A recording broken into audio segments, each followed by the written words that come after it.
What's going on, guys? This is Real Estate Q&A Sessions week 94. Week 94.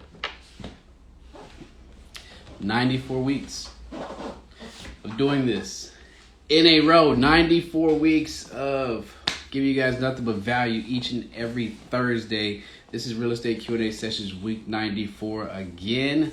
Welcome. And we are actually late. I want to say late, but we are not on our scheduled time for the second week in a row. Perfectly fine, right? Perfectly fine. The biggest thing that we want to make sure that we do is do this every week, right? That's the main thing, right? Doesn't matter if I say 12, if we do 12 o'clock, that's the normal time. But if I don't make 12 o'clock and it happens to be, 7:27, then it's all good because we're still doing what we're supposed to be doing, which is being consistent and making sure we hit that 100 episode mark, which is quickly approaching. So yes, guys, welcome. This is Real Estate Q&A Sessions week 94, where you guys can come and ask anything, everything real estate related, and I'll do my best to answer. It doesn't matter if you're trying to buy your first house, your 10th house, loans, agents, flipping, rentals, wholesaling, contractors, I don't know, whatever the case may be. This is where you can come and ask those questions. If you have any, if you thought of anything, if there's something that's been on your mind, this is where you can come and ask those questions for free. I do this for free. 94 weeks in a row. Yes, giving you guys nothing but content and value at the best way I can for the free ski, right? So let's get through some housekeeping rules. As always, guys, I am not a guru.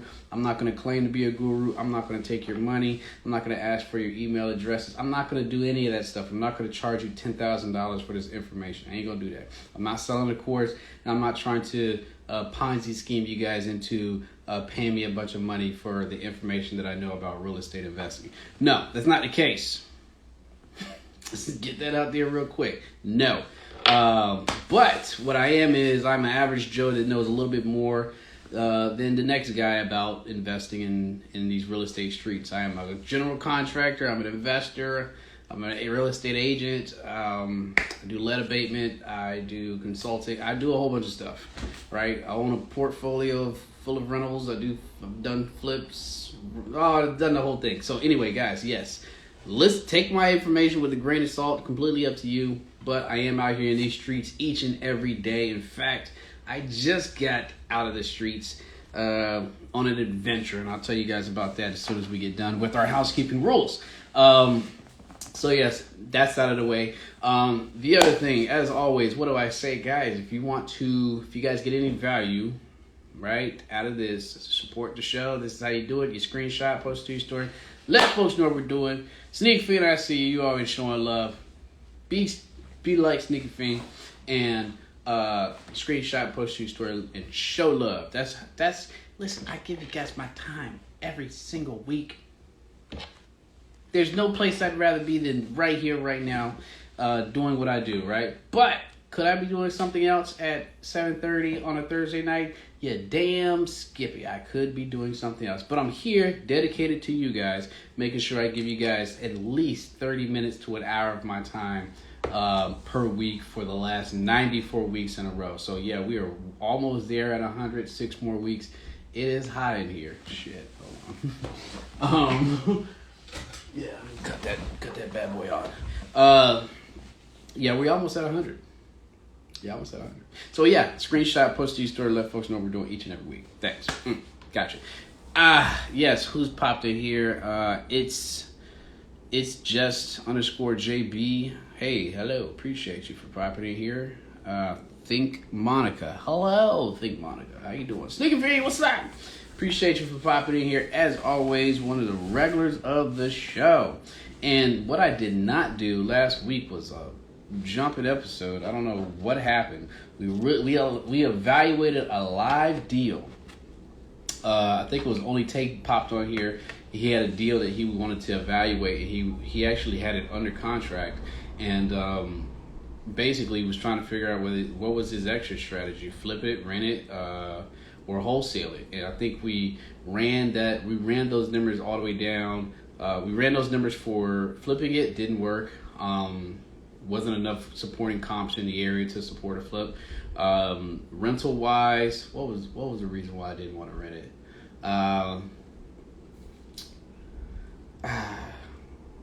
I forgot, but it didn't work for rental, right? Didn't work. And then wholesaling. He said that he could wholesale it and make a quick $5,000, and already has a potential buyer already in play. No brainer. Take that $5,000 and keep it moving. I think the rental is going to take too much time. So yeah, we advised him basically take that house, wholesale it, get that $5,000 and keep it moving, find a better deal, because I think the rate of return wasn't. Oh yeah, the cash on cash return for that property was only like, I think it was like 8%, and it wasn't in an area where the house was going to, where it was going to be a lot of appreciation, because it was kind of like in a desolate area. So definitely advise that boy to sell that house. And so if he pops on in here today, we're going to ask him for an update. What did he do with that property that he had under contract? That was last week. What's going on, Austin Paul Jr.? Appreciate you popping in here. Guys, this is Real Estate Sessions week 90. This is week 94 of doing this. You guys can ask anything, everything real estate related right there in the comment section below, and or where the question mark is, and I'll do my best to answer. If I start jabbering off with, I usually give you guys an update about what I have going on in my business, and so you guys can know that I'm really out here. And I like to tell you guys, give you guys updates on what I got going on as well. But while I'm doing that and while I'm talking, guys, please feel free to drop your questions, and I'll interrupt myself and obviously answer your questions. Think Monica. Hey, hello, Think Monica. If this is your first time, I appreciate you for coming. This is where you can ask any and everything. Phrase that. This is where you can come and ask your real estate questions regarding investing, whatever the case may be. So welcome. Appreciate you popping here. She says hello. Hey, hello. So yeah, I found out once I saw that and people use that button, and I knew, and you can pin it on here. I saw, wow. So yes, feel free to use that if you would like, but most people use the comment section. It doesn't matter. You're here. I appreciate you. So you say, do you think 2023 will be more of a buyer's market than 2022?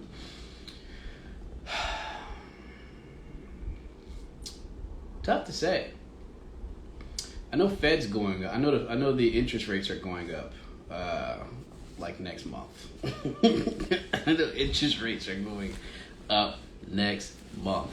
I'm not entirely sure on that one, to be honest. I know right now, if you're a seller and you're selling houses, you're doing pretty well. There's not a lot of inventory.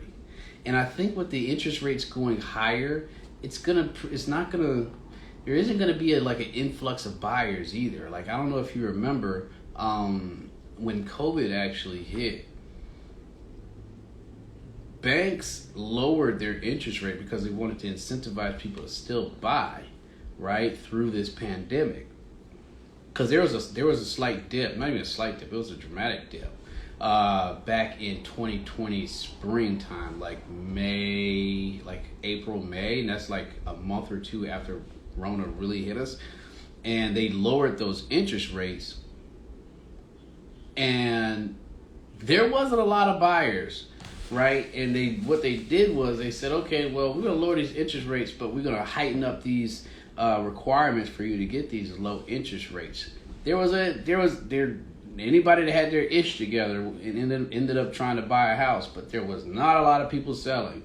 And so it's kind of crazy because people were clamoring over these deals. I'm talking about just, oh my gosh, down in DC was a feeding frenzy. Like, there was reports of like 30 or 40 or 60 offers on some of these properties, and you're like, what? People were not having any luck because obviously, people were going crazy with these offers, but there wasn't a lot of inventory. Shit, there's still not a lot of inventory. I've scoured the MLS every day for deals, and here in Baltimore, like this morning, I looked and it was only like 6 properties that came up when I was like 10. It was like 10 or 11 properties this morning. I mean, that today that went up for sale. I'm like, I remember 4 years ago where you look on the MLS at any given day, there's probably about 30 to 40 new properties. So, you know, I don't know. To be honest, I really don't know. You say, yeah, maybe too soon to tell. Too soon to tell. I sold mine and did well. Moved to a cheaper state, but now I want to go back to New Jersey and buy. You got out of there, didn't you? Yeah. If you can sell, I ask you this: how hard was it to sell your property? Like, if you're in a great neighborhood or you price accordingly, it's just tough. It's tough for if there's for the first time home buyers out there, I feel for you. I'm sorry. I'm sorry, because you know you guys are getting outbid, and then when you are in the bidding war, you're driving up that price, and I mean people are overpaying for properties. That's just what it is. People are overpaying for properties. I don't see that slowing down. In fact, interest rates going up make it even tougher. Well, actually, no. It'll eliminate buyers. It'll definitely eliminate buyers. But buyers were they were eliminating buyers back when COVID hit, and they had all these they heightened the credit requirements and all these other restrictions for people. So it's kind of tough to say. It's kind of tough to say, but I do think that those I could never say it correctly. Forbearances forbearance. Those forbearances. I think those are gonna like come into play. I do think there's probably gonna be like a slight influx of inventory when this whole pandemic kind of simmers down. Simply, the money is put for the simply because there's gonna be a lot of tired landlords, right? I mean, and there's gonna be a lot of foreclosures. Everybody thought that there was going to be a bunch of foreclosures last year. It didn't happen. Everybody thought there was going to be a bunch of foreclosures like in the fall of last year. It didn't happen. Beginning of this year, didn't. They're going to happen. They're going to happen at some point. I'm waiting on them. So the key to all this and what you're kind of saying when it comes to being turning back into a buyer's market is you got to be liquid. If you're not liquid, you know what I mean? What can you do? What can you do when markets turn, or when good deals pop up, or when an influx of inventory suddenly hits the market, right? You got to be liquid. If you're not liquid and have something available, then you're not going to be able to play.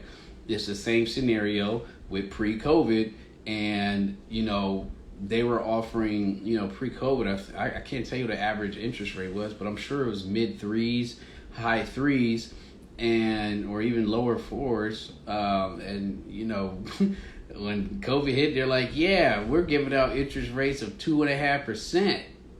What? What? That was crazy times. It was crazy times. But the only people that were able to take advantage of that were the people who had their ish together, right?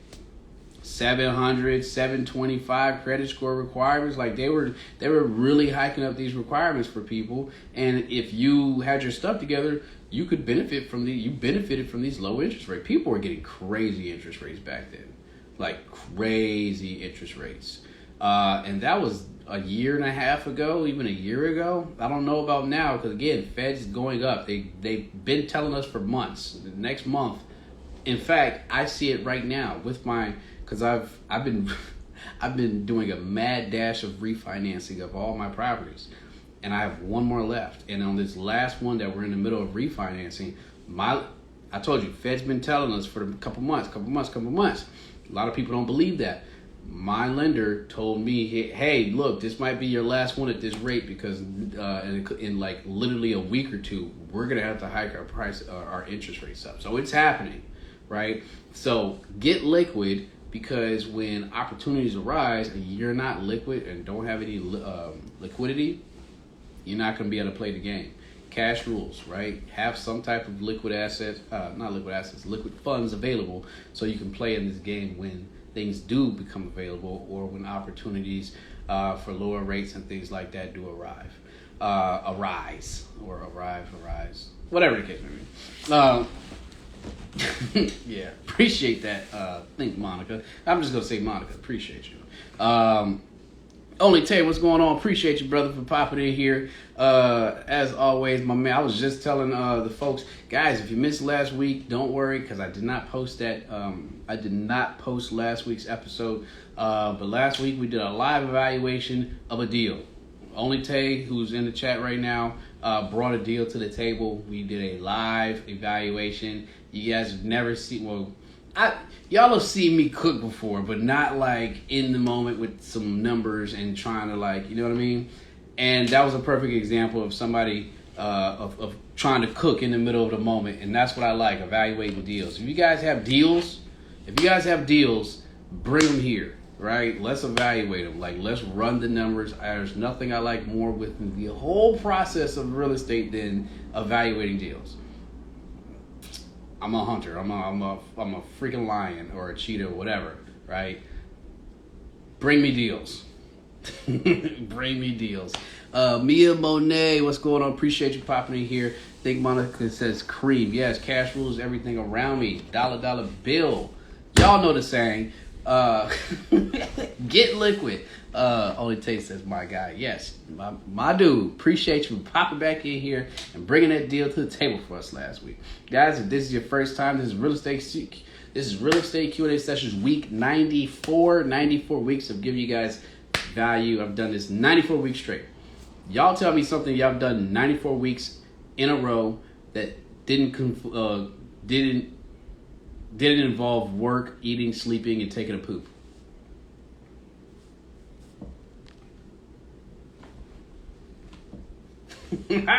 Yeah. Consistency. That's what I am very happy with myself. I'm not boasting. I'm not like, I don't have this fancy social media, and I don't do all that stuff. Y'all is bare bones. Y'all come here, rap with me. Y'all already know it's pretty simple. You know what I mean? Just pretty simple. Now maybe for the 100th we're gonna celebrate. We're gonna find some way to celebrate when that happens. You know what I mean? I think Monica says, "What is a big red flag when trying to find a house to renovate?" Oh my gosh, what a loaded question, and I'm glad you asked that. That's a really loaded question and an answer that I can give a good answer on that. And how did you get started with your first rental? Oh yes, brushed my teeth. Brushed my teeth. Did you brush your teeth? I'm glad you brushed your teeth today. Are you talking about my? I'm glad you brushed your teeth. Oh my gosh, you guys are funny. Monica's funny. I appreciate you. Britt popped in here. What's going on, Britt? It's been a minute since I see you. Chris Kells, appreciate you popping in here. Oh yeah, 92 weeks in a time.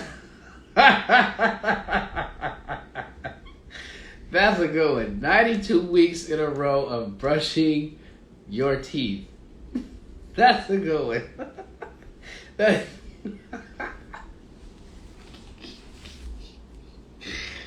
Okay. Love of the show goes there. Love of the show. Love of the show. That's a good one. I've asked that question weeks and weeks on end, and nobody answers because I don't think anybody has actually thought about that answer, or thought about what about the 90-something weeks in a row, besides eating, sleeping, and pooping and going to work. So that was a good one. Clearly, I can't compete with you. That's why I'm on this side of you. Oh man, first time in, and I appreciate you already. You're gonna be a regular, I already know. But so red flags when it comes to trying to find a house to renovate. Very loaded question, very good question. Red flags when trying to find a house to renovate. Well, considering that this is a loaded question, I can answer it a couple ways, right? But I'll give you guys a couple things to look out for. And really, actually, the bigger question is not even a question, but it really depends on where you are, right? Like if you've never renovated a house, there's some things to look for.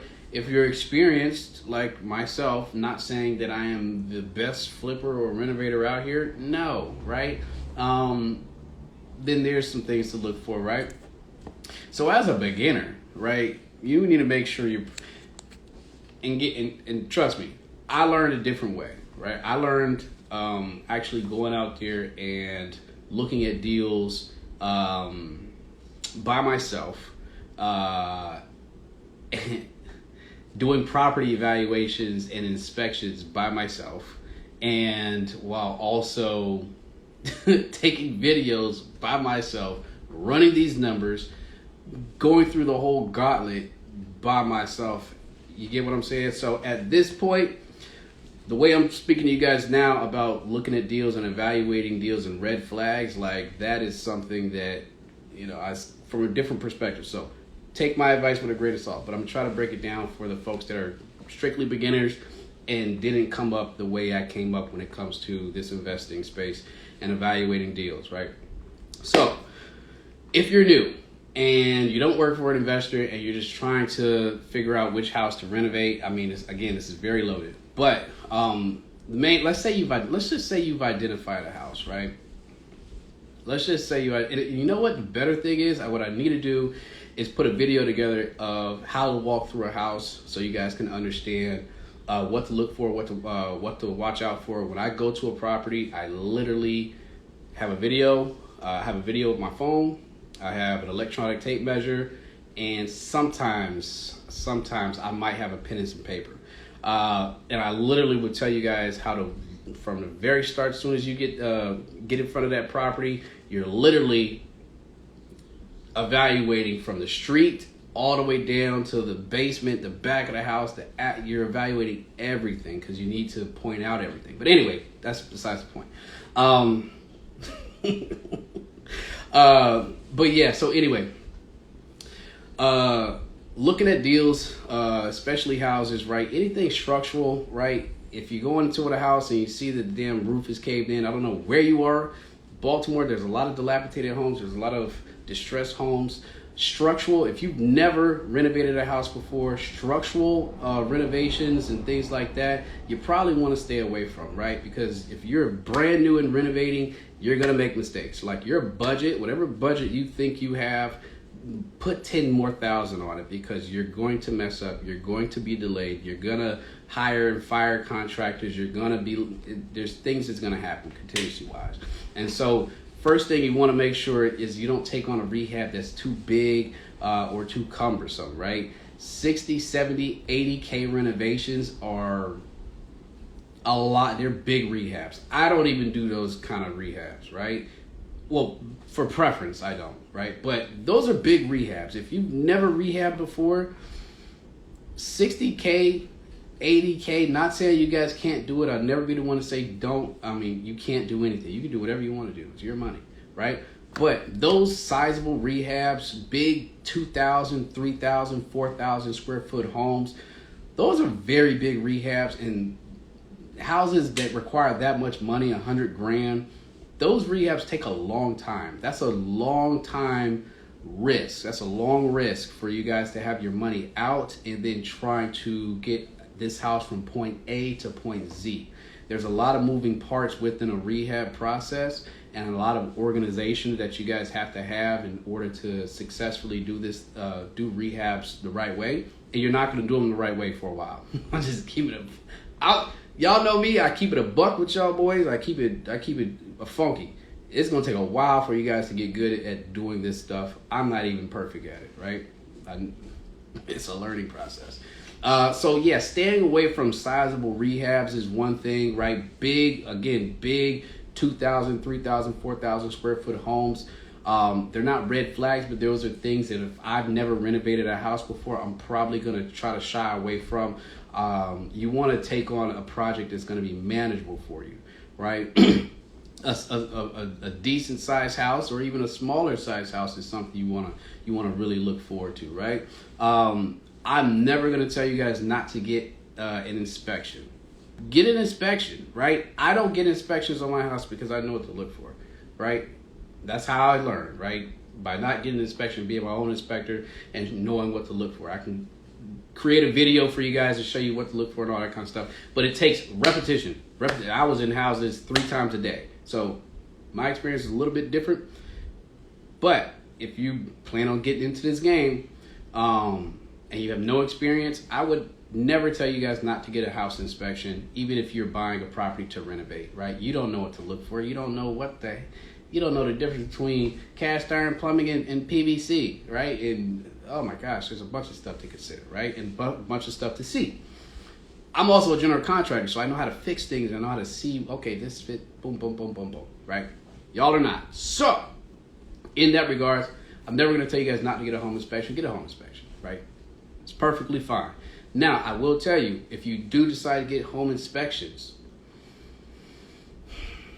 and you're bidding on houses on the market, it's going to make you a little bit less competitive, right? So there's cause and effects. There's repercussions to some of these things, right? And if you're getting home inspections and you're bidding on distressed properties, guess who else is bidding on these distressed properties? Other investors, and chances are they're not adding inspections or contingency. So just keep that in mind, right? But just in general, right? You can get a home inspection. That's always going to be a good idea, right? Anyway, another thing that I typically stay away from is properties that have, like if I want to renovate a property, and the property is currently a rental property and the previous owner has a tenant in place, I typically stay away from that, right? And if the tenant in place has a lease, sometimes it's hard to kick out tenants, right? I'm pretty sure you guys have all heard horror stories, right? When you buy a house to renovate, you buy it and day one you want to be in there renovating or soon after, right? When you have a tenant in place and let's say this deal works, but you don't want to keep it as a rental, you want to flip it. If that tenant is in there and they're not on a month-to-month lease and they have a year-long lease, you're going to have to kick them out, right? And here's the thing, right? Sometimes kicking tenants out doesn't just happen right away, especially if the tenant wants to stay, right? What reason, if they're on a year-long lease, if you say, hey, look, I want to kick you out, you got 60 days to give them that notice. You give them the notice that you got to wait 60 days for them to get out. And then if they don't get out, then you have to file what's called a tenant holding over. And that might take you another 3, 4, 5 months, depending on how backed up the courts are, because of the pandemic and all the landlords are trying to get it back in blood since they got raked over with coals during the pandemic. So that process, there you go. You've pretty much looking at 6 to 8 months potentially, right, of trying to get a tenant out that might not want to get out, right? Those cases, and guess what you're doing after you close on that property? You own that property, so now you're paying interest-only payments on this house that you can't renovate because the tenant's in place and you can't kick them out because the process is taking long or whatever the case may be, and now they're not paying you rent.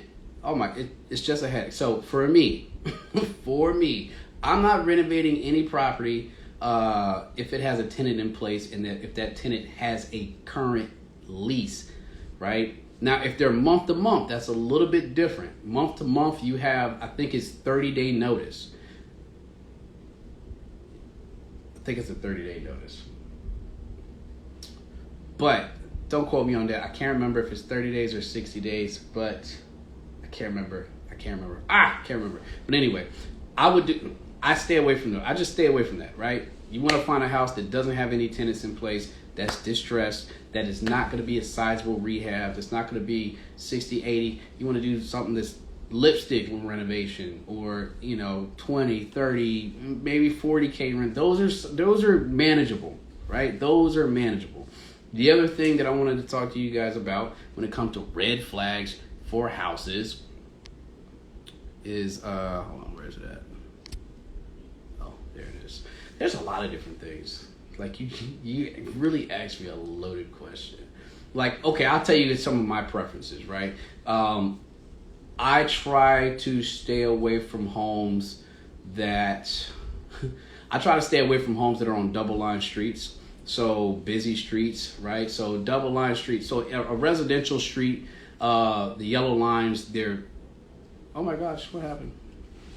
Production crew. What happened? Oh, that's why my laptop fell. Anyway, see?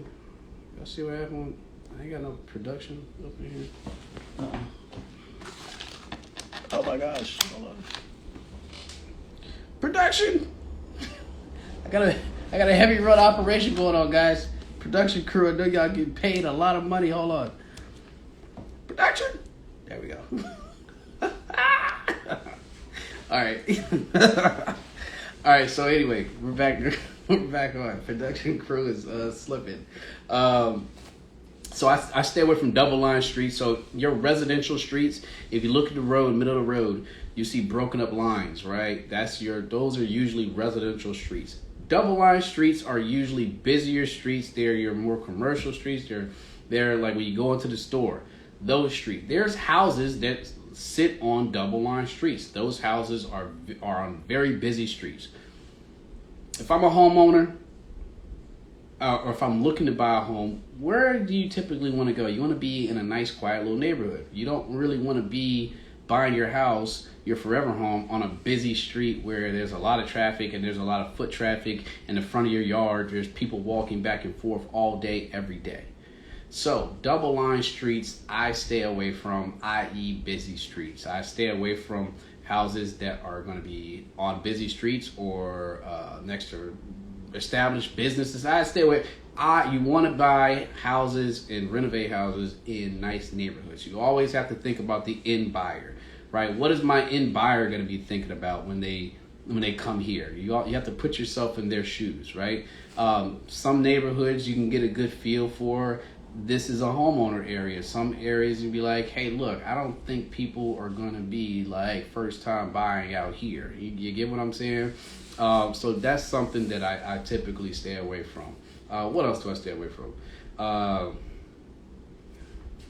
I've kind of opened, like over the past couple, actually within the past year, I've really gained the confidence to kind of like take on like most projects.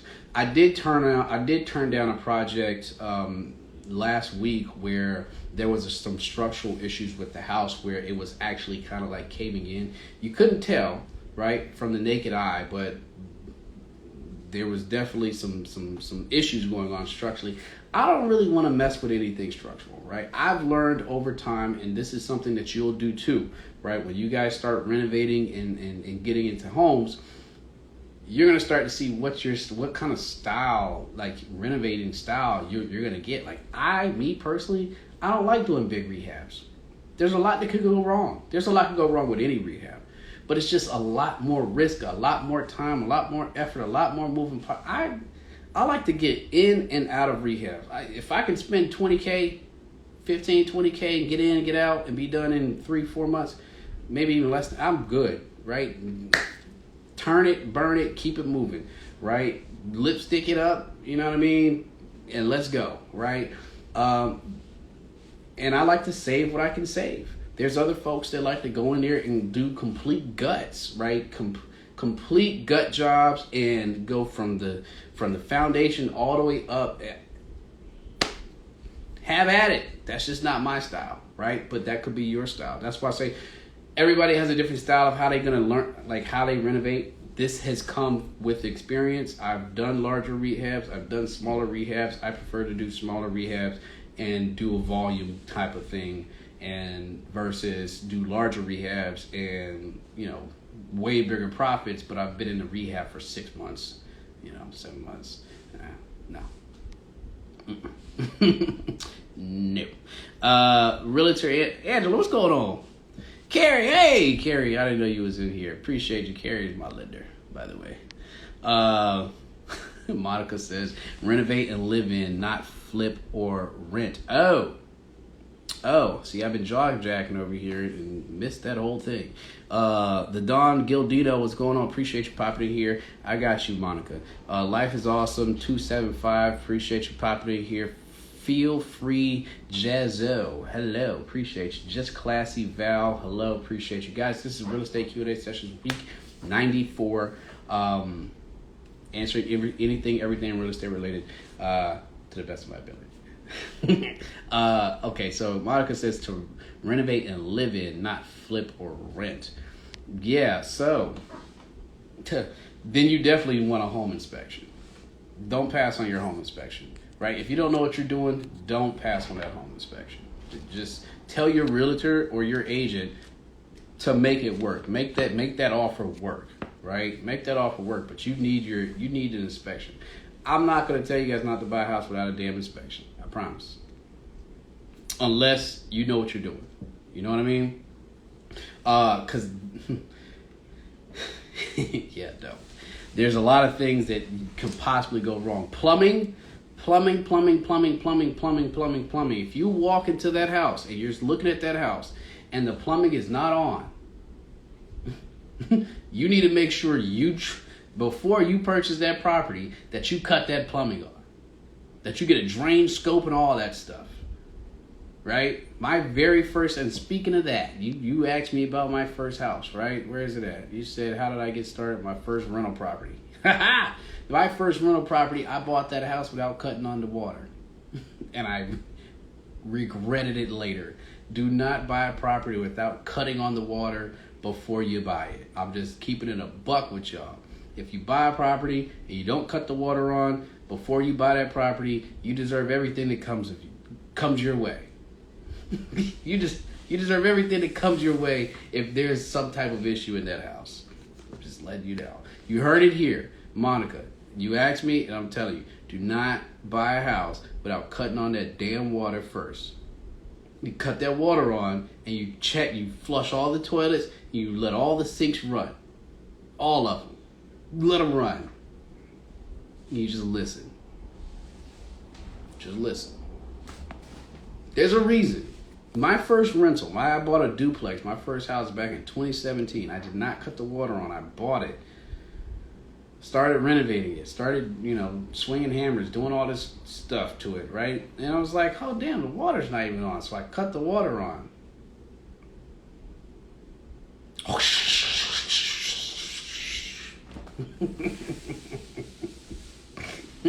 What's that sound?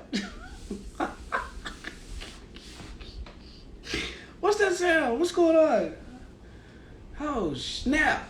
Yeah, that's what was going on. You already know what was going on. It was a leak. Not just a regular leak. I had a cracked pipe. I had a cracked drain pipe that went straight. It was in a duplex, and the drain pipe for the upstairs unit ran through a wall that each unit shared all the way up, and it's literally from the first floor all the way up. That pipe was in between a wall, and you could see it from the basement, and it was cracked somewhere up in that wall. It's just flowing down through the wall into the basement. Never knew. Never cut the water on prior, right? So we had to go find where the crack was, somewhere between in that wall, cut it out, replace the patch the hole, cut the pipe out because it was cast iron. That's another thing, cast iron. Older homes are gonna have cast iron plumbing in there, right? Oh, great point for you people for this particular question. You asked me what home you want to live in, right? Pay attention. This is a good investment. It's gonna cost you some money, but this is a good investment. Depending on where your locale is, right? Here in Baltimore, a lot of these homes are over 100 years old, 90, 80, 70 years old. back then they made plumbing, the plumbing lines out of cast iron. A lot of these plumbing pipes and lines in these houses here in Baltimore are the original plumbing lines, cast iron, just metal. And they've been in these houses for 100 years, 80 years, 70 years, 60 years. Rule of thumb. It's not a matter of if my pipes are going to crack one day. It's when they're going to crack one day when it comes to cast iron plumbing pipes. They will crack. And if they've withstood the test of time all the way up till today, think about how much more life they might have. Right? Your plumbing lines. I'm telling you that because if you're buying a house and you want to live there, and this house you just have to buy, right? Because it's the house. Fine, cool, got it. Make sure you include some money in there to change your plumbing to PVC and CPVC.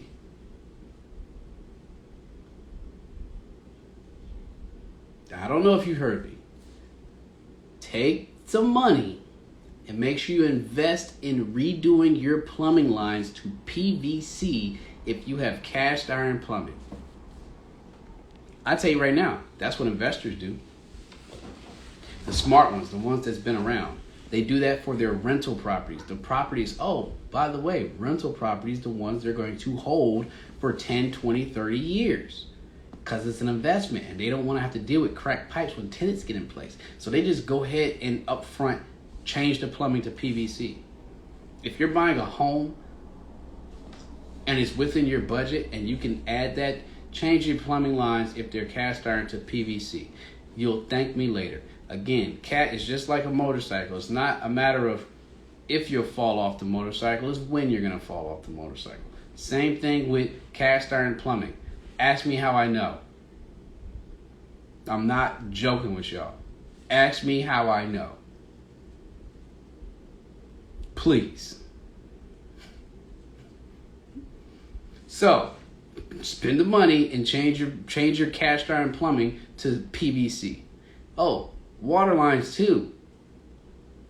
Galvanized pipe, water lines, yeah, change those too, because those galvanized water line pipes, lead and all that stuff, all those sediments and stuff, that stuff starts to build inside those small little water line pipes in those houses, and you wonder why you don't have any water pressure. You wonder why the water pressure is low. Change that out. Change it out. That stuff is also susceptible to leaks, rusting, and oh my gosh. Guys, I've seen it enough. Message of the day. You get galvanized plumbing in your house, change it to PVC. Ask me how I know. I'm being real direct right now. That happens sometimes. Sometimes I get on a soapbox and I really just have... A lot of my lessons and experience has been from pain.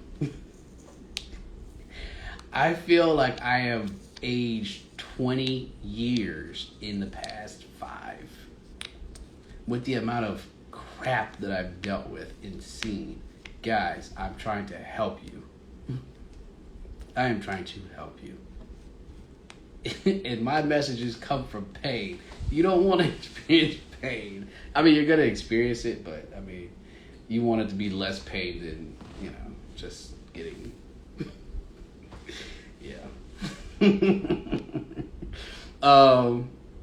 Yeah. There's some new folks that pop in. Just Classy _Val. Jonathan Moses. What's going on, brother? Appreciate you. Been a while since I've seen you. Guys, this is Real Estate Q&A Sessions week 94.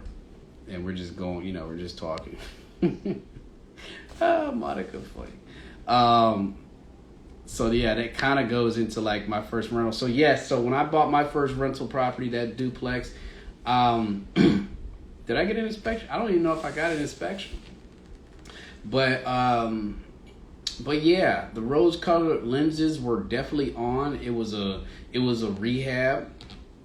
No, it was a distressed property. It wasn't that distressed, but it was distressed enough. It was a duplex. And I had bought it FHA, and I planned on living in one of the units, like house hacking, just like they say to do. I planned on house hacking it, right? And I didn't really do any research. This is when I didn't know nothing. I didn't know nothing. This is before I got any of my investment experiences, before I linked up with worked for that investor as an acquisitions manager. This was before I was a student of a real estate pro. Listen, I knew nothing. I just knew that I got 2 units, and one unit I'm going to rent for $1,000. The other one I'm going to rent for $1,000, and I hope my mortgage is maybe $800, and I'm going to collect $1,200 every month. That's all I knew. Didn't have a rehab budget. How much you gonna spend on a rehab? Oh man, I'm gonna go in there and do most of the work. Bad recipe. So I didn't budget for any of that stuff. I didn't save.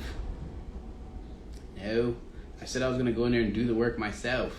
Yeah, just a little bit of carpet. Yeah, don't buy emotionally. When you buy off emotion, that'll hurt you. Now, do I still own that house? Yes. It's a great income producing property. But I went through a lot of crap with that house, right? When I first bought it, my parents flew up to Baltimore twice to help me renovate that damn house because I didn't have any money left over, right? What have I told you guys? Make sure you keep reserves in your bank. The idea is to not spend your own money. The idea is to spend somebody else's money. I was supposed to spend more of the FHA 203K loan than I did. But I was like, no, I want to keep my rent down. I want to keep my mortgage down. And I'm just going to put the bare minimum in it for the 203K, and then I'm going to come out of pocket for the rest. Don't do that. Don't do that. Oh, by the way, holding costs. Never anticipated that I would be how should I say it? Without a tenant for 6 to 7 months. Oh, and by the way, while I'm doing that, guess what? I now have a mortgage and I also have rent where I'm living. I decided not to live there. And I was just going to rent both units out. Wild times. Property management. I managed that property. That was my first property. I decided I was going to manage it. I put my first tenant in. I put both tenants in there, both units. Great feeling. That first time you get 2 checks for one house, and one check covers the mortgage and the other check just goes straight to your bank. Fun times, great times. I actually went and bought a pair of shoes. I went and bought a pair of shoes after that.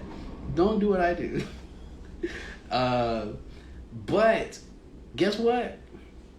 That first tenant I put in, we ended up in court. I learned a lot. There's a lot that went into my first rental. A lot of things. And the reason I learned a lot is because I just tried it. I just did it. You know what I mean?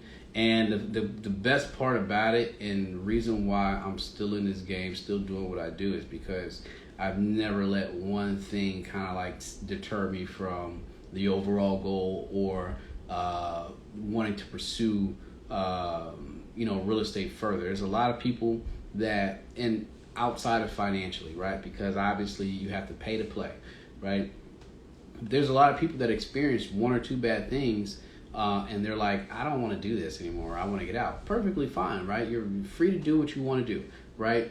But nobody that's built a vast real estate portfolio or made it really, really big in real estate didn't go through some shit.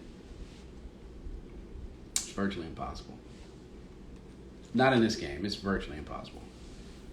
You're going to go through. Anybody that's sitting here, y'all might follow real estate pages online, on Instagram and stuff like that, and they're going to show you all the nice, pretty little stuff. right? They're gonna make it seem like you're just killing the game, buying houses, renovating, and killing the game, and have all these rentals, killing the game, flipping, killing the game. Yeah. Listen, don't be fooled. You're talking to somebody that's out here. Don't be fooled. Them folks be going through it. I'm keeping it a buck. Them folks be going through it, or they have gone through it. You can't be in real estate and not experience problems or be a problem solver. This is impossible, because there's going to be problems. The only way you're going to get where you want to be is it really depends on, do you want it bad enough, and are you going to let X, Y, or Z get in the way of you doing that? It's like anything else in life. Shit is hard. Bust my ass for 5 years. Anyway, yeah. First rental was a very, very tough learning lesson. But what I did, I flipped the switch and I said, okay, I got through that. How can I do that? But how can I repeat that process, but better? Like, I need to do that same thing. I need to buy a house. I need to buy an income producing property, put tenants in place, collect passive income. But I don't need to do it the same way I just did it, because I just made a whole bunch of mistakes. Identify those mistakes, figure out what needs to happen, and you move forward. But you move forward in a capacity where you want to mitigate the same things from happening, right? That's when you start really losing money, right? So if you lost money once, touch a hot stove, you ain't gonna touch it again, right? So identifying where I went wrong in a lot of different places, but off the top, I can definitely tell you, guys, run numbers. Run numbers on house, making sure you get a home inspection, making sure you're buying in an area that there's some appreciation. You know what I mean? And this is your forever home. Well, it depends. Are you looking at this to be a forever home, or do you want this to eventually at some point be an investment property for you? Do you plan on buying it, living in it for 5 years, and then it's eventually turning into an investment property? Okay, well, that means you need to evaluate the deal as an investment property too, right? It just depends on your wants. If you're planning on living there just to live there, then you want to go through all the motions to make sure that the house you're buying is not a lemon. You don't want to be buying a house that needs a whole bunch of rehab or has problems out the yin yang because you want to win a deal. There's people foregoing their inspections right now and their offers just to win deals. Hey, look, that's your thing, right? But when something pops up in that house, you know what I'm saying? Something pops up in that house, then you got a problem, and you didn't identify it before because you didn't get a home inspector. Just letting you know. Yeah. Monica, I appreciate you. You get me running my mouth about these rentals. And yeah, I mean, this stuff is good information. I think that when you guys start looking at deals a lot more, like, houses are great investments, don't get me wrong, but they can also be bad investments. There's a lot of people that buy bad houses every single day. You know what I mean? There's people that buy bad houses every day. And just because you buy a house does not mean you're going to make money. What? You guys remember what this is? It's an investment. What happens when you invest? You have the potential to win money and lose money, right? So you got to keep that in mind when you're buying these damn houses. Now, I got a little tidbit for you guys, contractor-wise. If you guys are out here looking for contractors for your renovations or for whatever, and you're not asking for itemized list of quotes, you're doing yourself a disservice.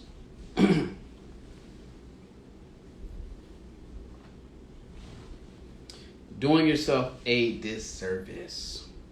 How are we doing ourselves a disservice, right? with a contractor, and if they gave you a lump sum number, it's not really so much about trying to figure out how much they make. You're trying to protect yourself. You're also trying to protect them, and you want things to be clear, right? When you give the contractor 10 things to do and they give you one quote, they give you a quote and it's just one fat ass number. Okay, great. When you start working with them, and let's say something was to go astray, y'all relationship or whatever, and you need to fire them or they want to be let go, and they ask for, okay, I want to be paid up until, I deserve X, Y, or Z. How can you prove that they are owed that if you gave them 10 things to do and they gave you one lump sum number? They could have started 10 things. Starting 10 things looks like a lot of work. But if they haven't finished anything and they're asking for 3/4 of the money or half of the money or whatever, how can you sit there and be like, oh yeah, you do deserve that?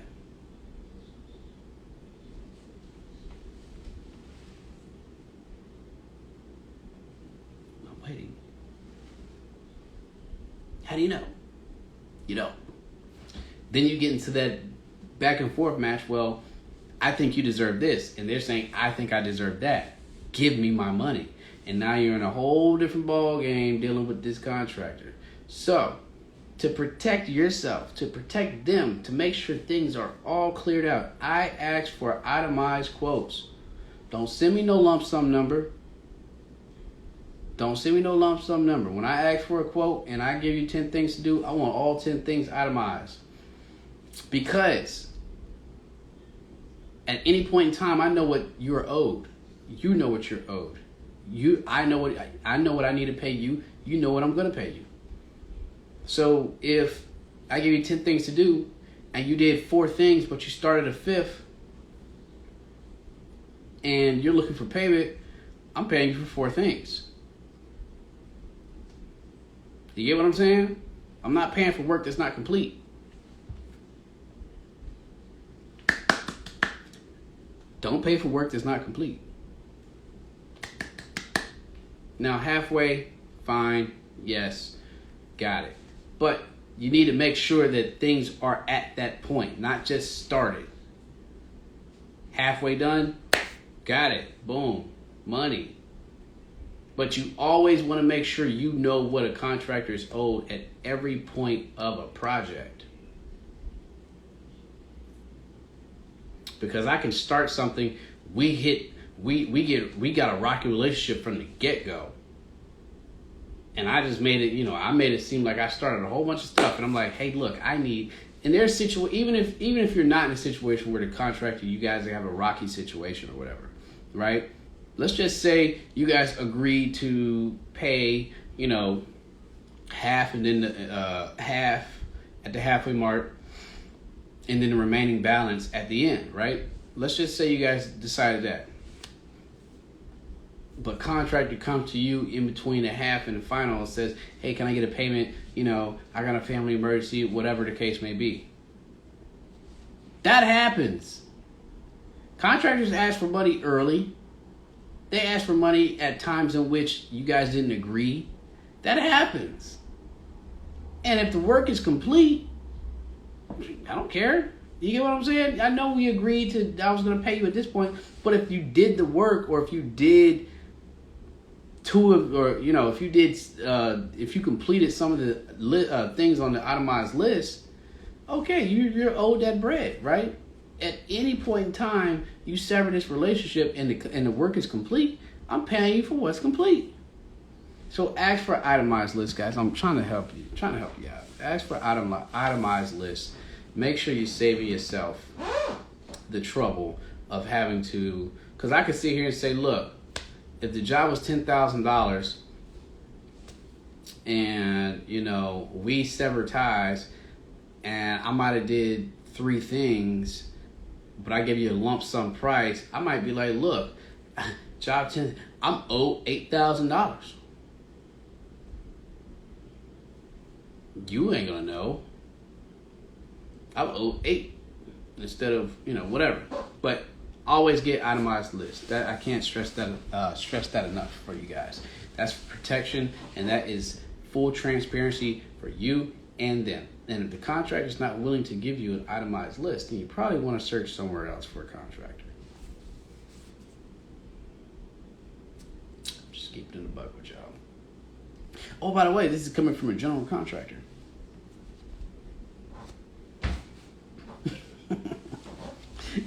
All right. Joe, what's going on? Jagabond Capital. Hey, appreciate you. I hope I said that right. I hope I do. Light Bright, what's going on? Appreciate you popping in here. Guys, this is Real Estate Q&A Sessions week 94. Doing this for 94 weeks straight. Yeah, even though we are on our evening time, we normally do this at 12 o'clock every single Thursday. Hey, I figured that today while I was busy that, I still do the show, but it's going to be late. So, outside of that, guys, I told you, and I told you last week, and I told you the week before that, I am in deal hunting mode. And when I get in deal hunting mode, I told you guys about speed, quickness, and just overall consistency you have to have when you want to nail down a deal. So I am in day probably 15 or 16 of looking for a deal. And you know what I mean? Day 15, 16 of looking for a deal in deal hunting mode. And what did I come across today? A deal. Now, as soon as I saw this deal, guess what happened? I looked at the address. This deal is actually one door down from another house that I renovated and is a current rental of mine as it stands. And what do you know? The price is actually $20K less than what I purchased that house for. This is the same house that I told you guys, if you've been following my story, I had a refinance on this property 2 weeks ago, and my anticipated value of the property and what the appraiser gave me was $50K more than what I thought the house was worth. So obviously, good ass house, right? Good ass house. And sure enough, the deal that I found today is literally one door down from that house. So as soon as I saw it, I told you guys moving with speed and accuracy. Speed and accuracy. Speed meaning getting on the phone with the listing agent and getting on their good side and enlisting them to write your offer quickly, while also giving them numbers that you have not that you've already ran and that you are very confident in and know what you're doing, and not gonna be like, oh, I think I'm gonna offer this, and then you're going back and you're I don't know, I gotta call my contract. No. Speed, again, identifying the deal, enlisting the listing agent to write your offer, going out to see the property as soon as you can. Accuracy, knowing the numbers. Knowing the numbers when you're enlisting these real estate agents to write these offers for you, right? They're busy. Last thing they want is to be, especially if you're talking about hot properties that are catered to investors. Last thing they want is to be writing an offer for somebody that doesn't know the numbers or is like, I don't know, I gotta call my contractor. I'll let you know later today. Oh, it's gonna be this number, and then 10 minutes later, no. That is not how you effectively enlist a real estate agent to write an offer for you and for them to be confident that they are going to be able to close with you. Not only that, but if the listing agent, and I'm saying the listing agent because I want you to pay attention, the listing agent, if you have the listing agent writing the offer for you, they are also representing the seller. And if they're representing the seller and they're writing the offer for you, guess what you just did? You just put the biggest ally in your back pocket in order to win this deal. And what do you think they're going to do when they have 10 other offers on the table and they're running your offer? They're going to want your offer to win because they're representing, oh, I just got paid. I just got paid. That's what I'm talking about. Being a contractor is great. Anyway, I just got a Zelle. Pretty hefty Zelle. Anyway, yeah. What was I gonna say? Yes. So when the listing agent is pushed, they're gonna try to push your offer through, right? And if, let's just say, your offer is the same as some other offer, right? That listing agent is going to be presenting to that seller and saying, hey, right, here's one offer for $100,000, as is, no contingencies, 2-week closing, 5K EMD, right? That's that person with their agent. But I also ended up writing an offer for somebody, and their offer is the same. Same $100,000, 2-week closing, 5K EMD, no contingencies, as is. I didn't really talk to that guy, but I talked to my client, right? The guy that I'm writing the offer for. He seemed pretty confident. He seemed like he knew what he was doing. I think he's going to be able to get to closing. He's done a couple deals before, and he just had an overall confidence that I think that you're probably going to be best going with him than them when it comes to you getting to closing and you getting your money and selling this property.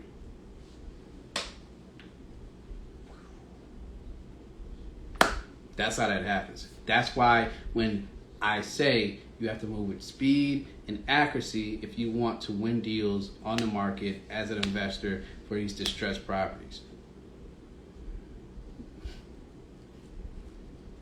It takes time and it takes a lot of practice, but the key thing that you need to have is speed and accuracy, and listing that listing agent, being confident with your numbers, and making sure that you can go in and secure the deal. That's what happened to me today.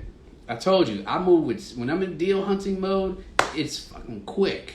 You know what I'm saying? And guys, please feel free. If you guys have questions, please feel free to ask in the comment section below and or where the comment section is. I'm just giving you guys an update. I give you guys an update every week about my business so you guys know that I'm really out here in these streets, these real estate streets. But please feel free while we're still on to comment right there and ask your questions, anything, everything real estate related. Houses, flips, agents, wholesales, rentals, whatever the case may be, doesn't matter. Ask your questions below. Feel free. So I identified the deal. This is how quick I'm gonna let you guys know how quick this all transpired. So you guys know the level of quickness that I'm talking about. And if you scroll down my feed, one of the shows, I can't remember what episode, but I was literally out in the field when I found the deal, and I kind of went through the whole process of going out and seeing it, identifying it. And I think I had you guys on camera and was going through the whole shebang. I need to get this YouTube video, this YouTube channel up so you guys can like actually look at like this stuff and have it titled out and stuff. But I'm clearly a lazy social media person. But anyway, so I'm gonna let you guys know the speed of this stuff, right? This is for houses that are on the market, not off market. That's a whole different ballgame, whole different topic. This is on the market. This is houses that are represented by real estate agents that everybody can see, right? All agents can see, all people can see, right? So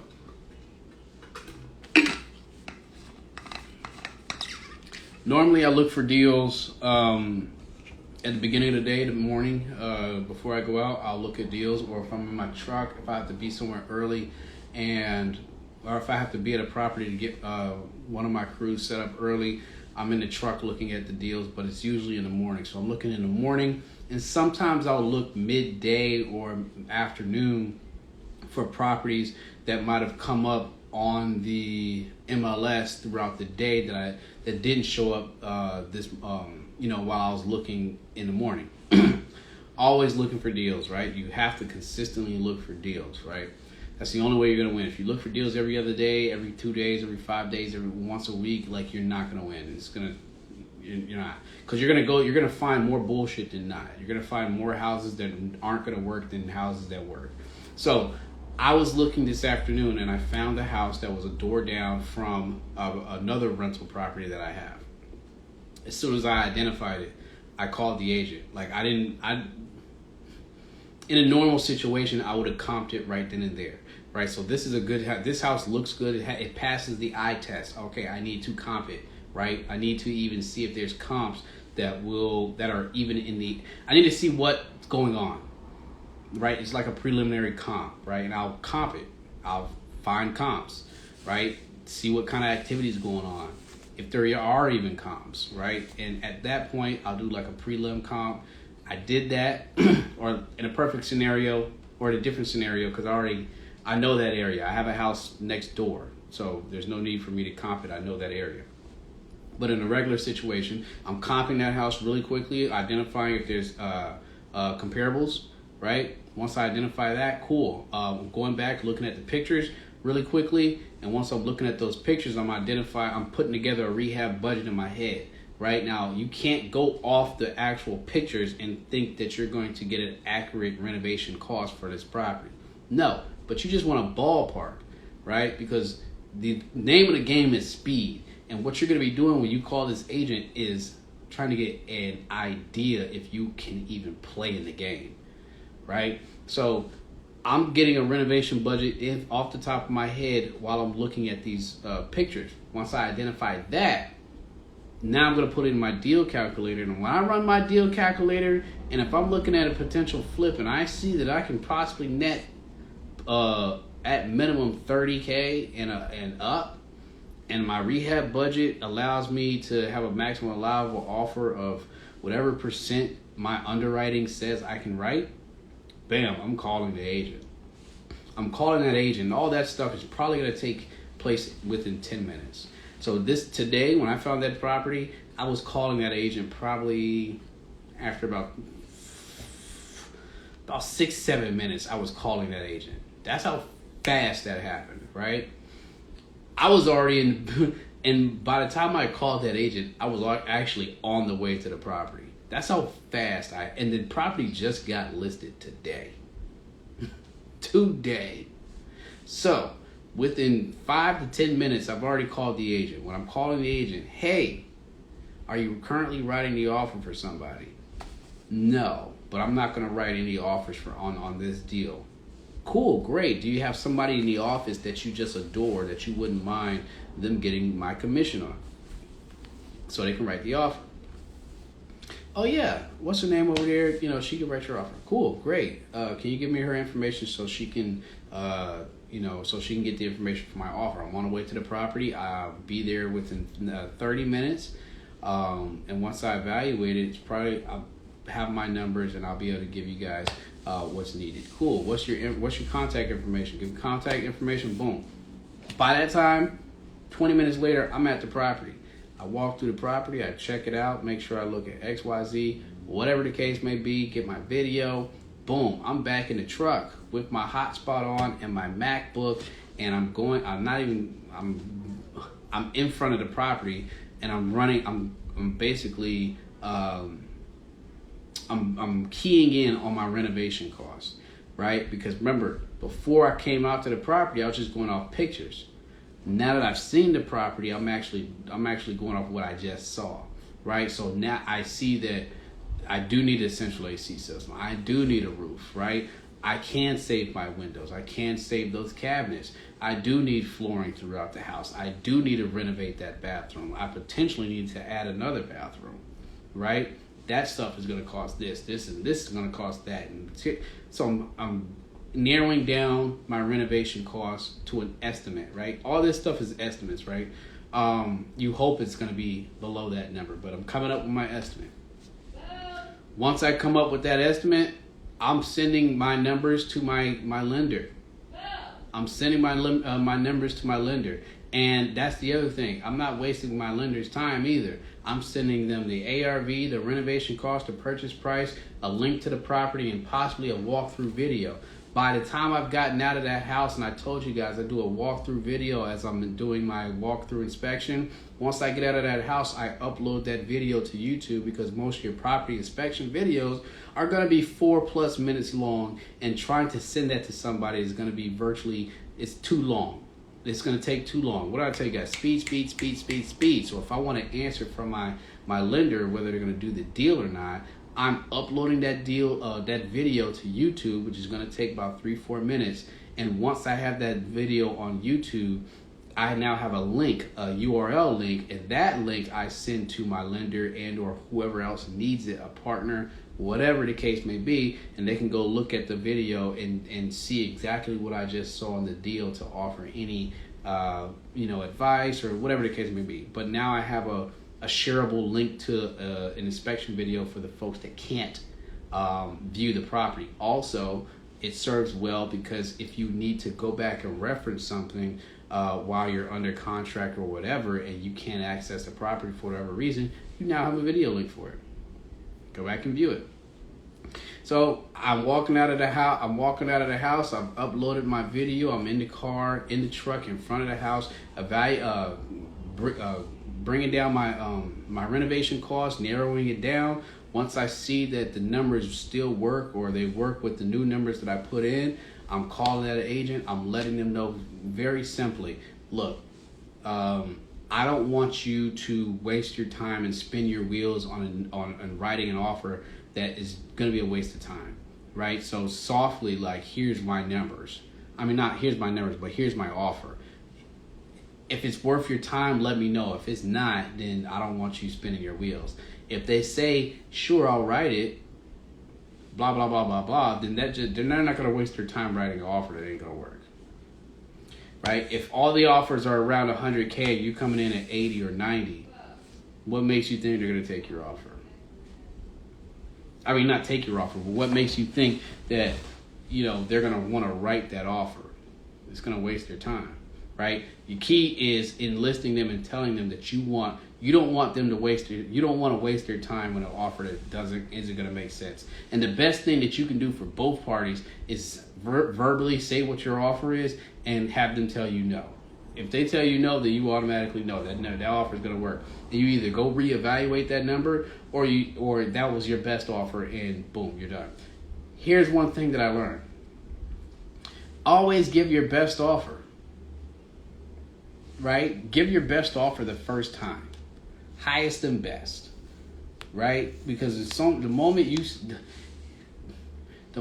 leave room for this agent this seller to go shop your offer because you're like, you were scared to offer $5,000 more. You knew you could offer $5,000 more, but you didn't want to because you want to be cheap. Or you knew you could have offered $20,000 more and your numbers still worked, but you didn't. Lock the damn deal up. Give your best damn offer. Don't pity pat, right? When you pity pat and you don't go big, when your ass is going home and that deal is going to somebody else, then you're going to be in a position where it's like, well, highest and best. And you wouldn't even have to been in that situation if you just offered, you know what I mean? Put your best foot forward. When you leave more time on the table, you're leaving opportunity for other people to either, one, raise their offer, or two, new buyers to come in and muddy up the deal even more. Give your best offer the first time you put an offer in. If you can pay it, pay it. Don't try to be cheap, right? If you can offer 20K, 30K more and over list price and your numbers work and tell you that you can do that, don't go offer 10K more. Go 30. Do it. Lock it up. Well, do whatever you got to do to lock it up. You know what I mean? Here's what I try to do, and for the sellers that say, "Oh well, we're not reviewing offers until this day, or we're not presenting offers until this day." I try to tell them, look, what number gets the deal done today? right? I might be a couple days away from that situation, but I'll be like, from that deadline. But hey, look, what number is going to get the deal done today? I'm looking at a couple properties, and I want to secure this one, right? But I also don't want to be waiting 5 days while other buyers are coming in and they're putting in their offers. And next thing you know, you're not working with a competitive advantage there. Speed kills, right? Speed kills. You have to be on the inside, have the listing agent and the broker in your pocket. You know what I mean? Ready to go to war and to let the seller know this is the person. And don't get it twisted. Those agents, when you come in like that, and I'm telling you, with speed and accuracy, and you're confident, they know they're dealing with somebody that's not bullshitting. There's a lot of people that bull jive, right? When it comes to putting in offers and stuff, they know when they're dealing with somebody that's serious. You know what I mean? And even if you don't know what you're doing, you can still be confident enough to, and that takes time. You're not gonna know that right off the bat, right? But they know. And when they know they're dealing with somebody serious, what do you think they're gonna go tell their seller? Hey, this guy's serious. I believe he can get us a settlement for sure. That puts confidence in the seller to accept your offer. All the nuances and things like that, you need to put it in place. That's what I do, right? That's what I do to win. You have to do these specific things in order to increase your chances of winning. And by all means, I'm telling you guys, that does not mean that if you do exactly what I do, that you're going to win. No, it's a numbers game. It's a chance thing. It's an odds thing. I'm telling you things to increase your odds. You're in a pool of thousands of other investors vying for these properties. You have to find little things and tweak of your process that are going to increase your odds of winning. One drastic thing is enlisting the listing agent to write your offer. Drastically. All the deals I've won on the MLS, guess what? The listing agent has written my offers. Anyway, that's gonna have me on soapbox. But yeah, guys, this is Real Estate Q&A session week 70. No, oh my gosh. 94. Well, I say 70. That lets you know it's time to go. Appreciate y'all for popping in here. Guys, if you've got any value out of today, 92. No, Monica, it's 94. 94, week 94. What's going on, Tip? Appreciate you popping in here, man. Mr. 2L, I hope I said that correctly. What would you recommend us to do to run numbers when looking for that 10 to 12% cash return? Oh my gosh, great. I got something for you. Where's my whiteboard? Well, I have a whole whiteboard over here. Dang it. Later.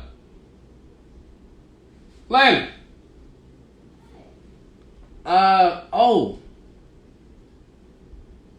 I got a whiteboard over here. Oh, dang it. Hold that number. Hold that thought. I'm gonna run an equation for you, right? Hold on.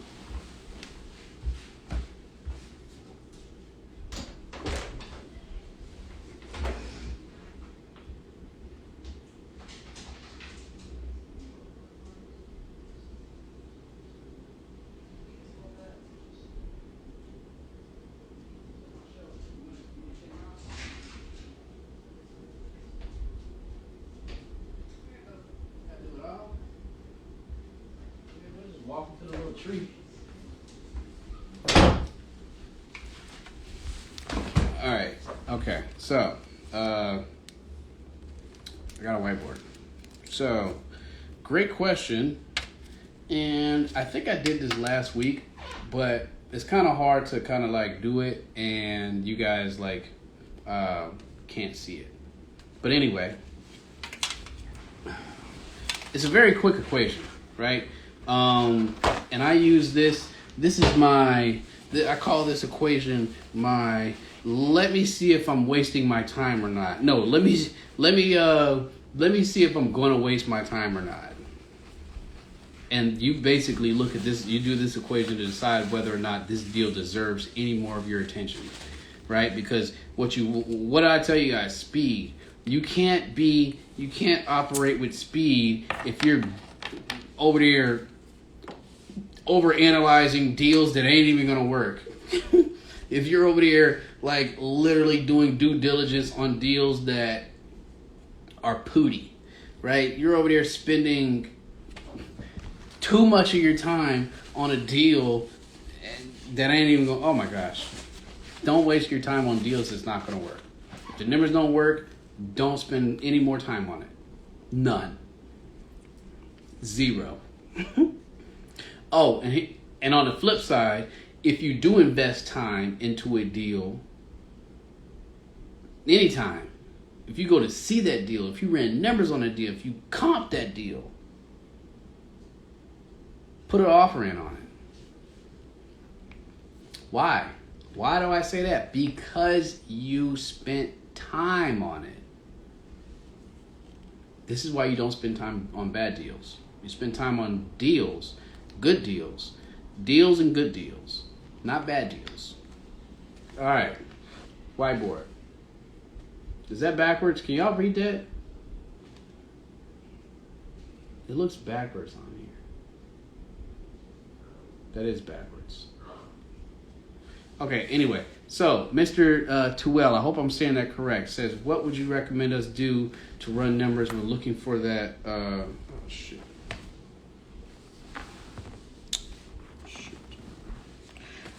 when looking for that 10 to 12% cash on cash return. Easy equation. Here we go. All right. Bust out a calculator.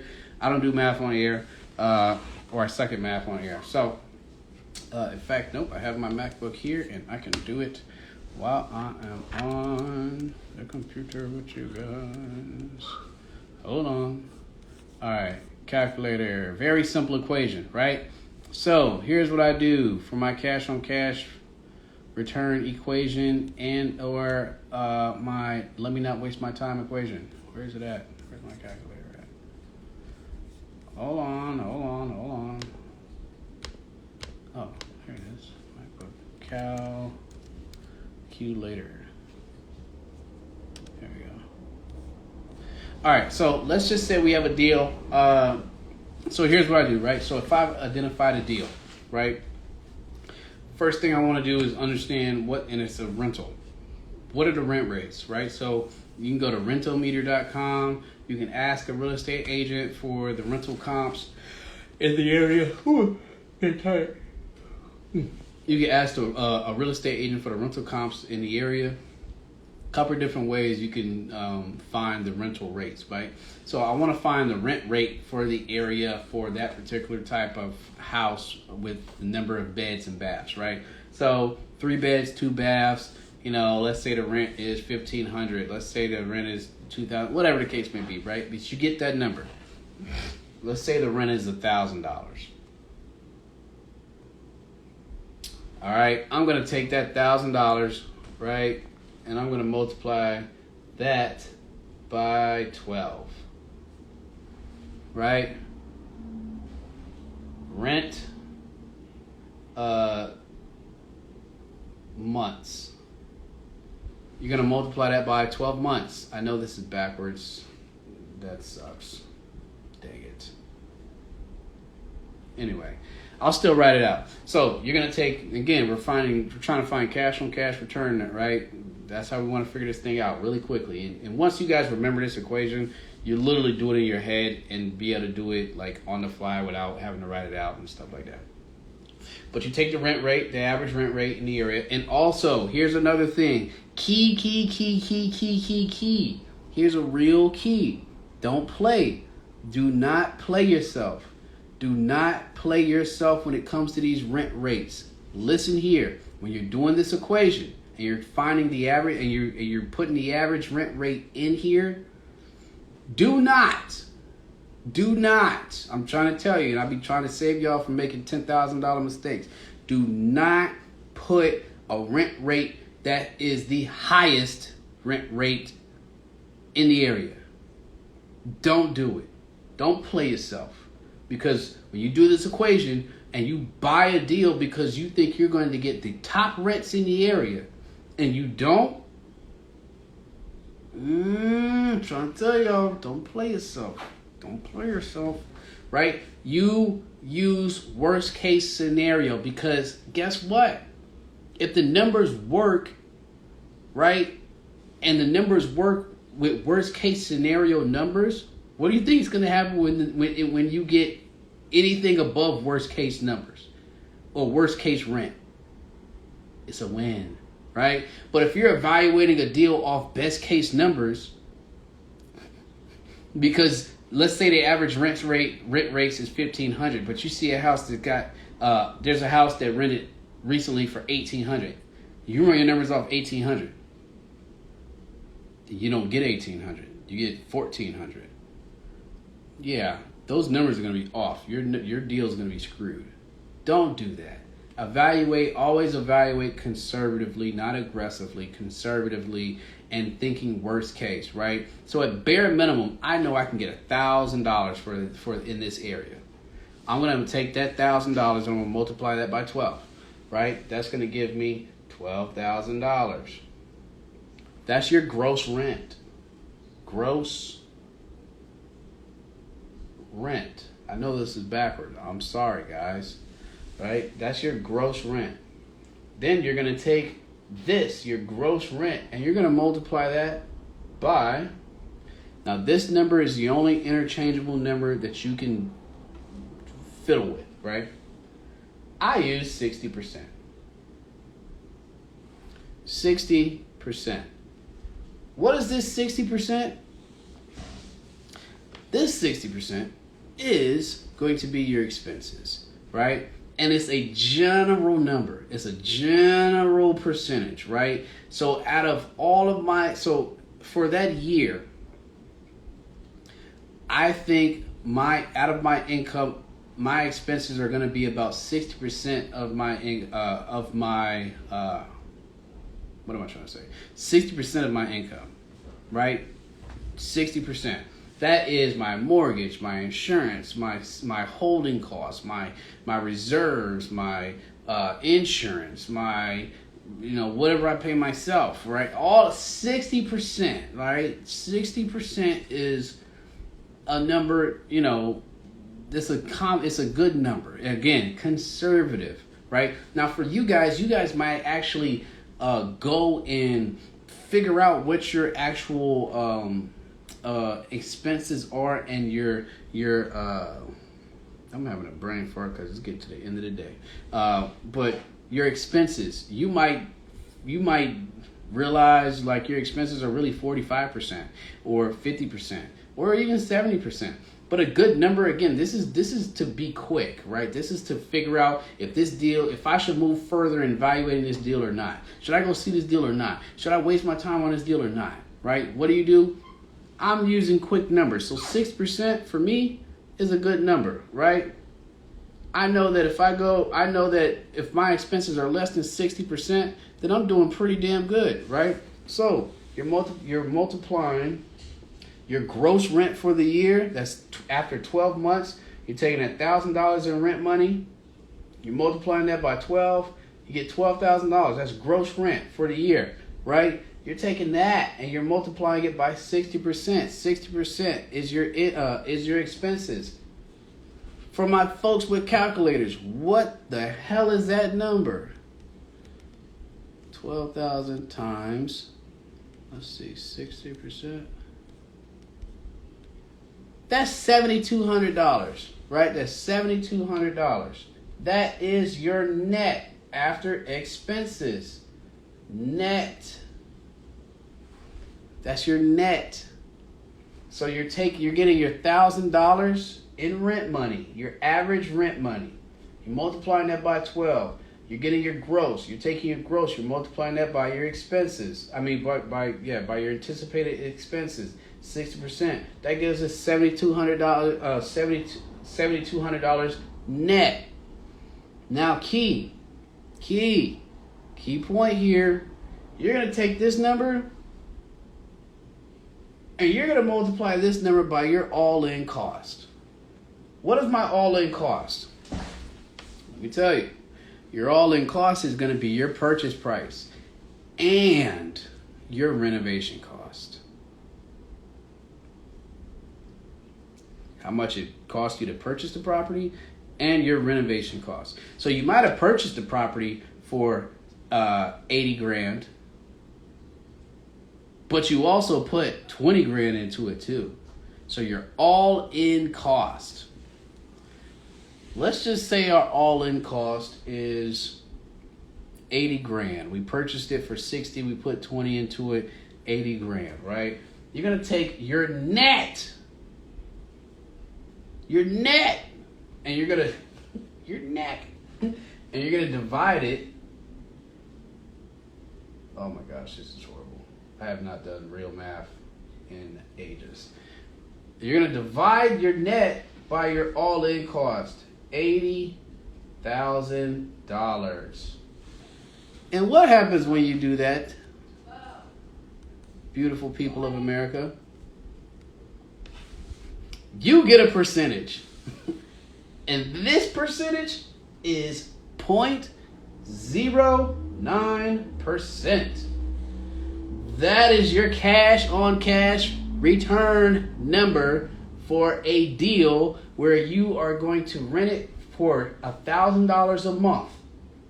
And your all-in cost is 80 grand. 9% is your cash on cash number.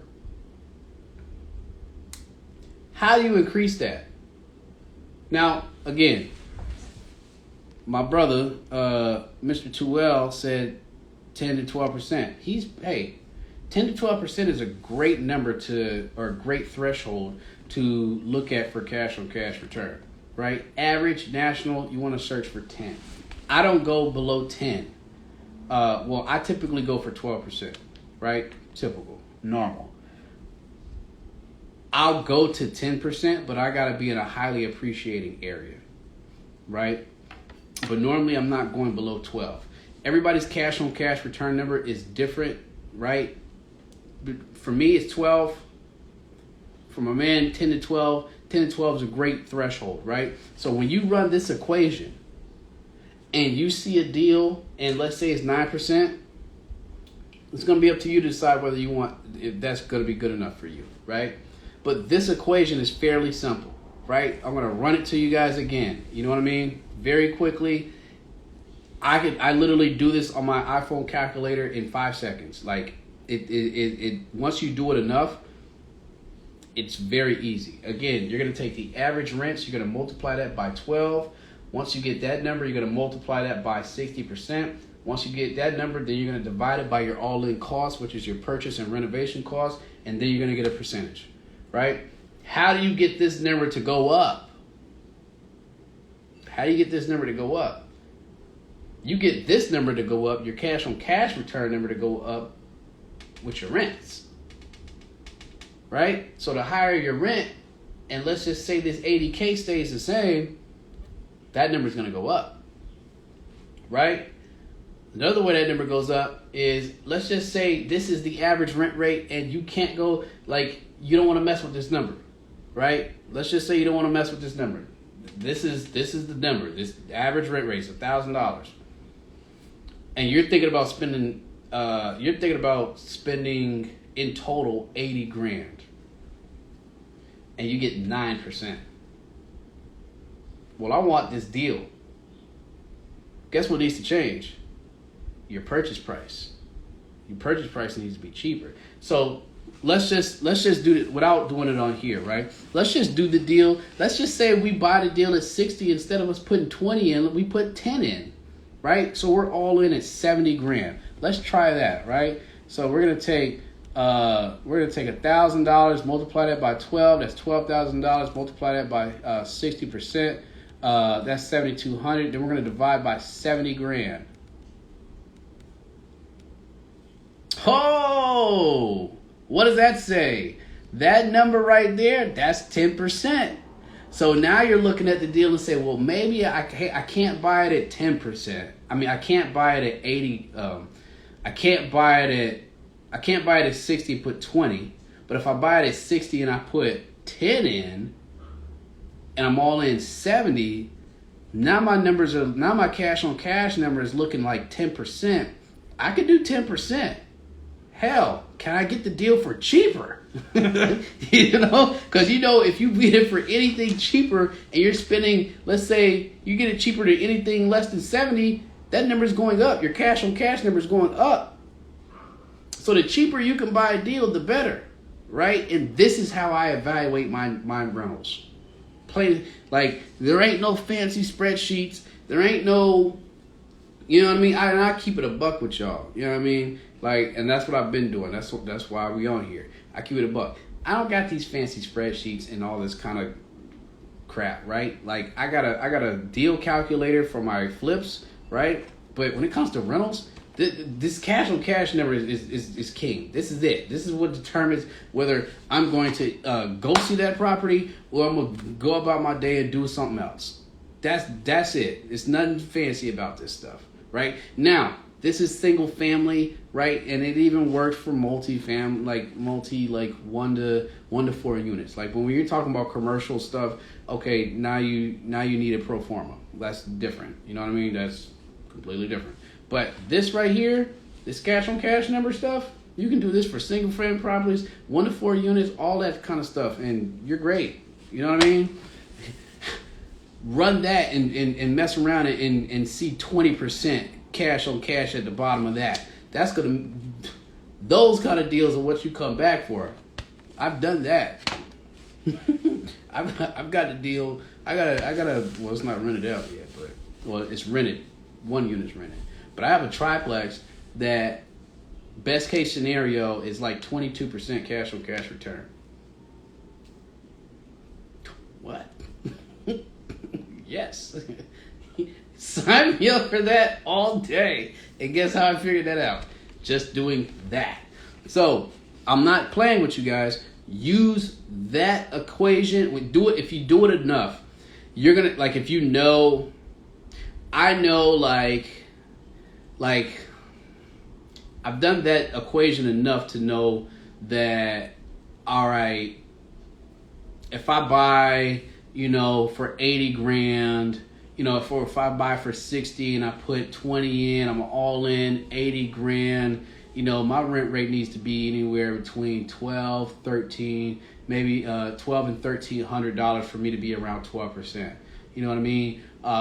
You'll understand it. I'm not gonna be able to really communicate it very well, but you'll get it. Like you'll start noticing that your all-in cost and the rent rates in the area, you don't even really need to do the equation to kind of know what's gonna work.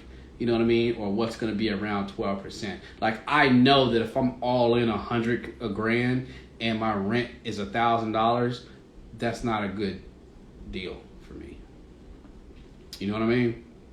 Everybody's cash on cash number is different, right? What works for you might not work for somebody else. There are investors from different countries that will come here and gladly take 6%.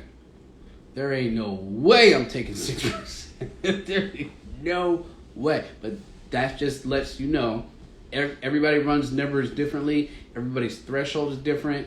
What you'll allow is not what somebody else will allow. Right? I'm not going below 12 unless I'm in an area that is highly appreciated. Right? Some people, I know a girl, she said, I'm not going below 15%. So, anyway, this is the equation you guys do to figure out if a deal is going to waste your time or not. I just saved you hours. Literally just thank me later or thank me now. Perfect explanation, bro. Thanks for dropping this knowledge, man. Yeah. You guys are welcome. Do this.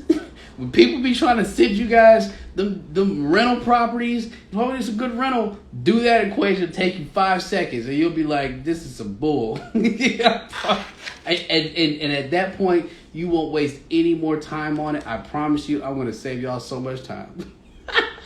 People like, wholesalers going to see you just like, oh, it's a good deal. Oh, and then it's...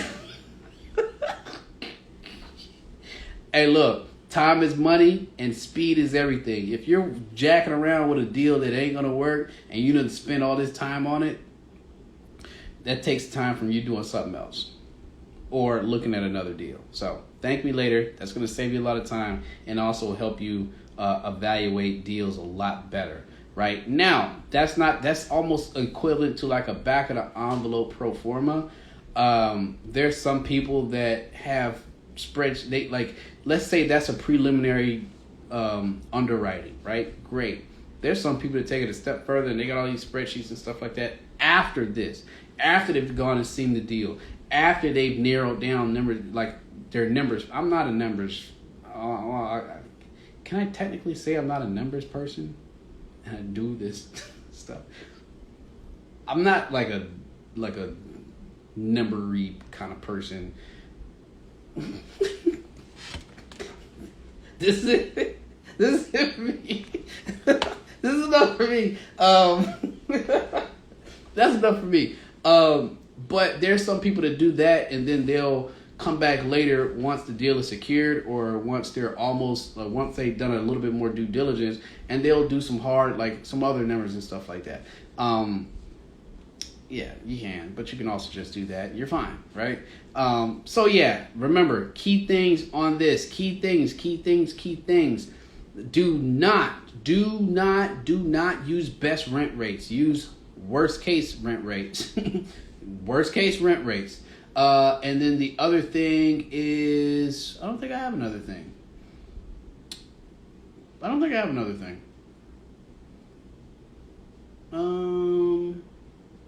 Yeah, I don't think I have another thing. Your numbers are your numbers. If 10% is 10%, and that works for you, 10% it is. 12%, 20%, whatever, right? So yeah, hope that helps. Give me a thumbs up if you guys appreciated that. Give me a thumbs down if you need further explanation. Again, for the folks in the back, one last time.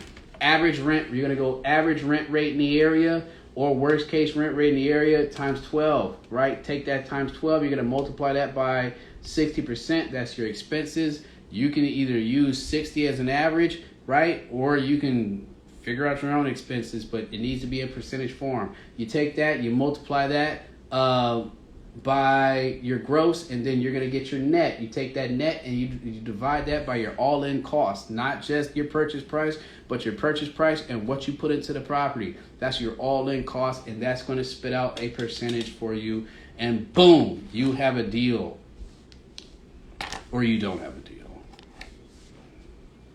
All right, guys. It's been a long show, but I appreciate y'all. Some of you guys I've never seen before. Guys, I've been doing this for 94 weeks straight, like a year and a half. I'm coming up on 2 years. And some of you guys I've not seen before. And maybe it's because I'm at a different time. Normally this show is at 12 o'clock every Thursday. Or it's around 12. Because I'm normally, like right now I'm in my house.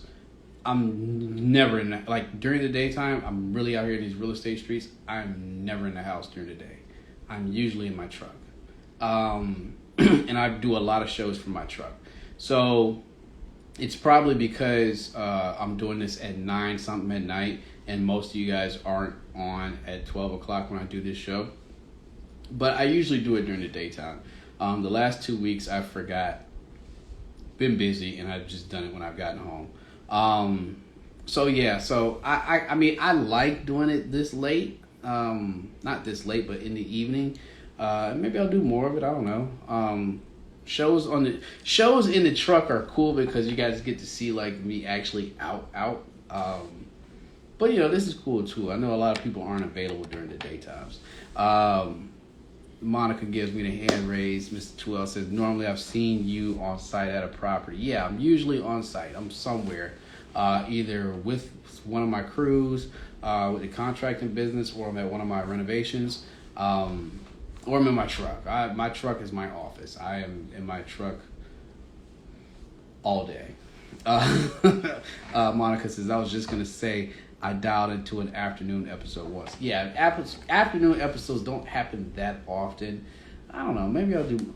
I spend some... Like, I could do so much more, and I know I'm off of the topic, but I could do so much more when it comes to this social media stuff and showing you guys like a lot and like doing a lot and taking my social media to a next level, but I just don't have the time.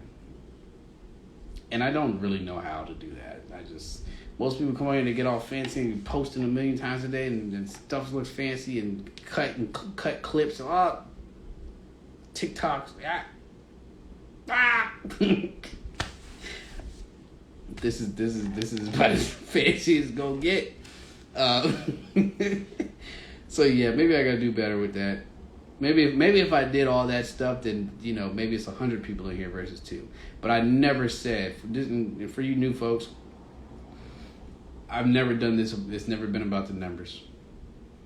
I've averaged 2 to 5 to 7 people for the past 94 weeks, and I'm perfectly fine with that. The reason I do this is to help you guys not make a $10,000 mistake, right? You can come once or you can come every week, right? There's going to be something in here that you're going to catch, and you're going to be like, and when you go do your thing, you're like, damn, okay, I remember that. You know what I mean? And it prevents you from making that $10,000 mistake. I've done it. And I didn't have this kind of resource when I started, or, you know what I mean? Or just in general. I didn't have this kind of resource. Most of the time, this kind of information with this much time and this much dedication, I have 94 hours of content. Most of the time, people are charging y'all for this stuff. That's a fact, and it's either going to come through a course or coaching. So this is a very free resource, very free. And the time that I dedicate to you guys is just because this is how I give back. So the only thing I ask of you guys, screenshot me, post it to your story, let folks know what we're doing. That's it. You know what I mean? That's all I ask. If y'all can do that, that's love for me. With the heart flutters. Appreciate y'all. Which to us, as you stated multiple times, though, come here to learn, but you have to go out and make a deal. Don't come up in this joint. Don't come up in this joint and, listen and not do a deal. Sneaker Fiend was in here earlier. Sneaker Fiend was coming to this show every single week. And then would hit my DM and be like, hey, I'm looking at this property with this, and this, whoop, whoop, whoop, whoop, whoop. Eventually ended up going out and buying her first investment property and then renting it out. I'm like, what? That's crazy. That is why I do that. And literally send me a thank you like, yo, had it not been for you and all showing up all these different weeks and listening and asking questions, I would have never had the confidence to go out there and do this. Talk about wow. But yeah, that's the point. Get to that point. Get the confidence. You come here, ask whatever the case, whatever questions without feeling nervous, whatever, you know what I mean?